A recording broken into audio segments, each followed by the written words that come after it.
The salvation of the world from its first Dark Lord was not won by an army, but by the desperate voyage of a single mariner carrying the fate of all elves and men upon his brow. His name was Eärendil, and his plea was the only thing that could convince the gods to unleash their full, world-breaking power upon Middle-earth. The Fellowship's journey to Mordor was to destroy an artifact of evil.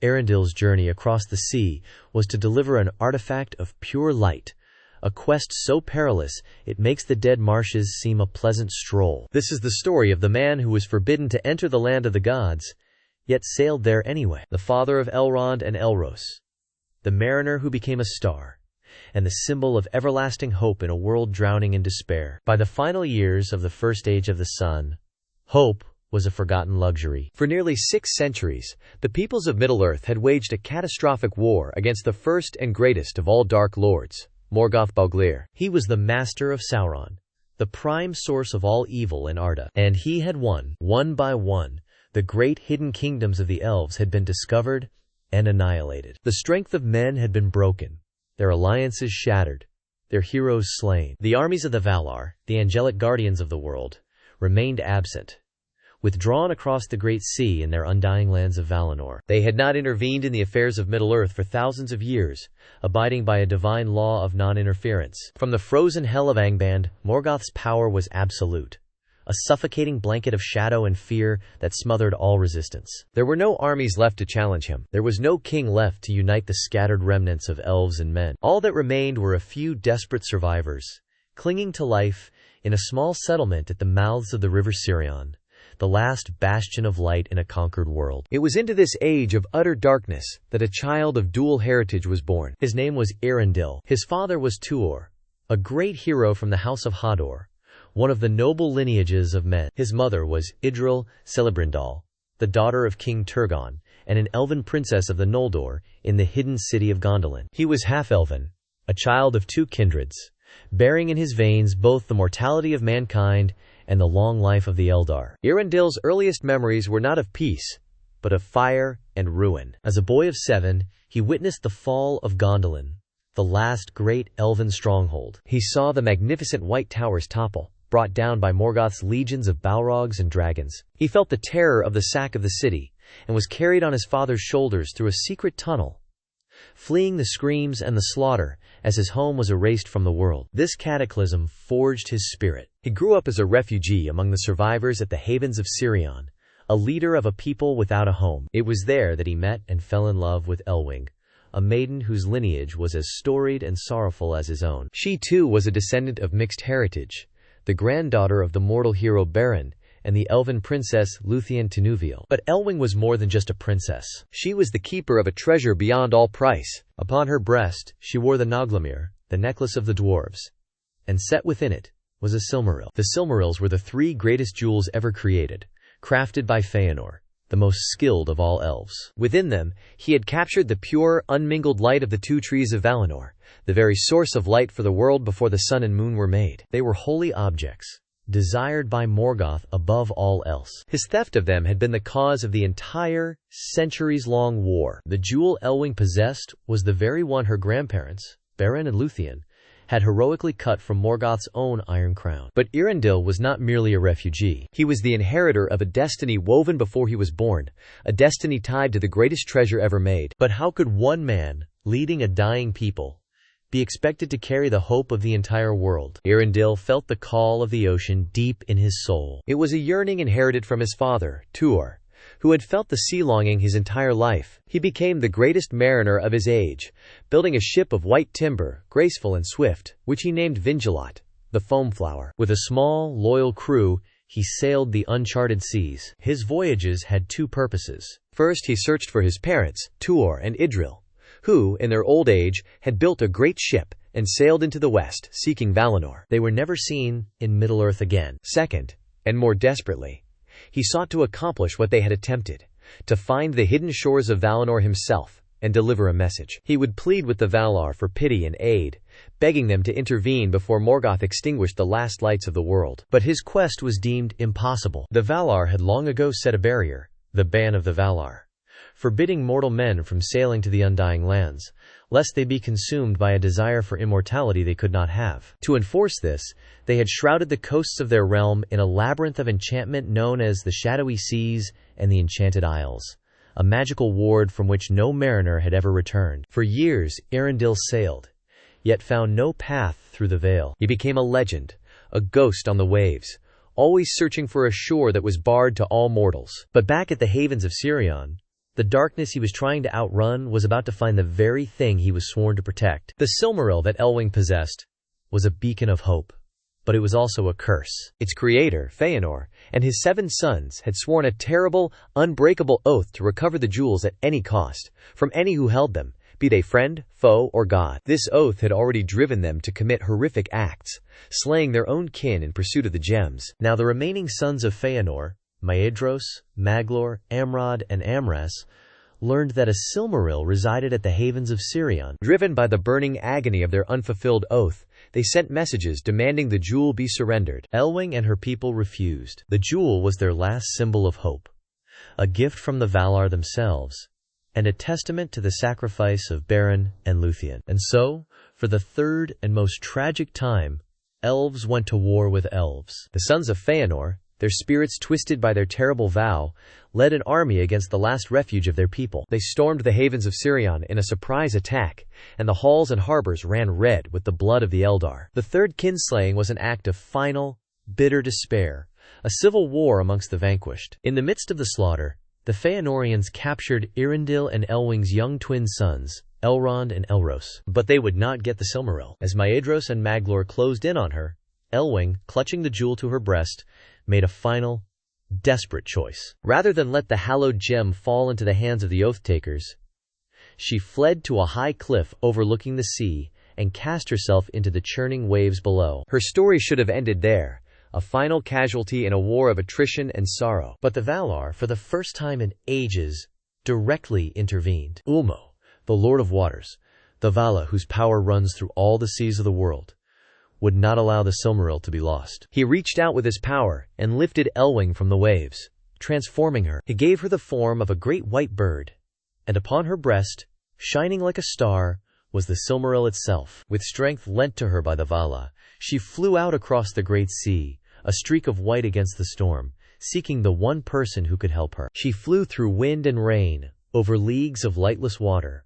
until far out upon the ocean, she saw the white sails of Vingilot. That night, Eärendil saw the bird fall from the sky and land upon his ship. As he approached, it transformed, and there before him lay his wife, Elwing, seemingly asleep, having collapsed from exhaustion. He took her in his arms, and when she awoke, she told him of the ruin of the havens, the death of their people, and the capture of their sons. With their home destroyed, and their children lost, all hope in Middle-earth was now extinguished. There was nothing to return to. Only one path remained: the impossible, forbidden voyage into the West. Together, their grief turned to resolve. Eärendil took the Silmaril, and, with Elwing's aid, bound it to his brow. With the holiest object in existence bound to his forehead, Eärendil turned his ship towards the one place no mortal was ever allowed to go. He would challenge the Baron of the Valar, a law set in place at the dawn of the world. What divine power could possibly see him through? The power was now upon the ship itself. Vingilot, bearing a Silmaril, was consecrated,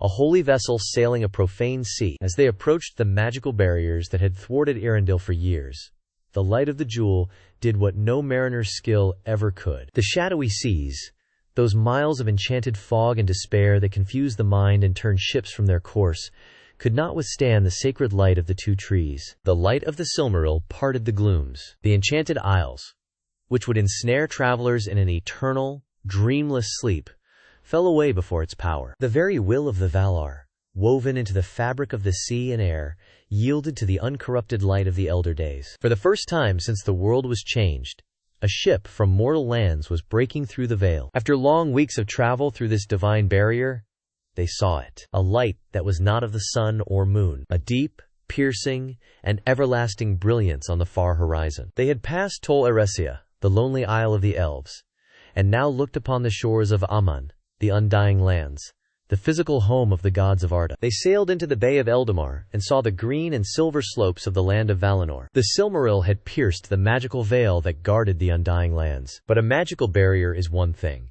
The wrath of the gods who created it is another entirely. Eärendil was about to break the most sacred law of existence, and the punishment for such a transgression was absolute. A great fear fell upon Eärendil and his crew. He spoke to Elwing and his 3 companions, telling them that he alone would set foot upon the forbidden shore. The curse of the Valar was upon any mortal who dared to land here, and he would not have them suffer for his quest. He was half-elven, and it was the blood of man within him that was forbidden. Perhaps, he hoped, the elven blood he also carried would grant him some small measure of pardon. He walked onto the silent beaches of Valinor, the Silmaril on his brow casting long, strange shadows in the ever-present twilight of the Blessed Realm. The land was beautiful beyond comprehension, but it was empty. He found the pass through the mountains known as the Calasyria, and came upon the great elven city of Tirion upon its green hill. The white streets were deserted. The crystal stairs were vacant. The towers were dark. A profound silence lay over everything, a silence of immense age and power. He was a single, solitary being in the land of the gods,